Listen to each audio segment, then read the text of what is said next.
اگر آپ کو مثلاً کسی کو جن کا دورہ پڑا اور آپ کو رقیہ آتا ہے تو ایسے ہی اٹھ کے نہ کرنا شروع کر دیں اس کو.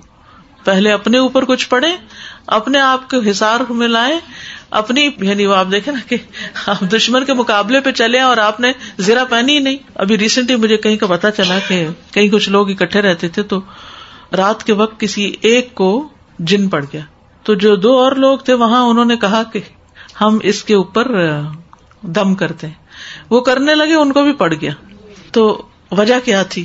وجہ یہ تھی کہ اپنی پروٹیکشن کی نہیں اور دوسرے کو پروٹیکٹ کرنے چلے. لائف جیکٹ پہلے اپنی پہنو پھر بچوں کو پہنو. یہ نہیں پتا تھی نا, یہ پتا ہونی بہت ضروری ہے. دیکھیں نا, یہ تو وہی کہ اگر آپ خود کوئی کام نہیں کرتے اور دوسرے کو کرنے کو کہہ رہے ہیں یا دوسرے کے لیے کر رہے ہیں تو وہ پھر اس کی تاثیر بھی نہیں ہوتی.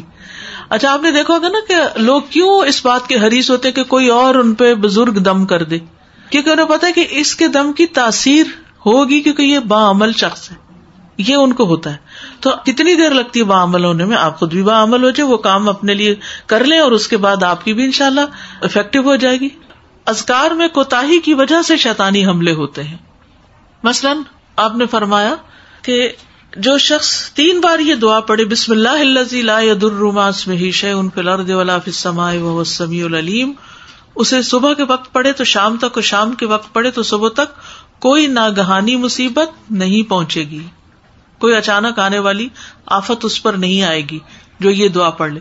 لیکن کیا ہوتا ہے, شیطان بلوا دیتا ہے, کوتاہی کرتے ہیں, اور نتیجہ کیا ہوتا ہے کہ پھر پڑھنے سے رہ جاتا ہے.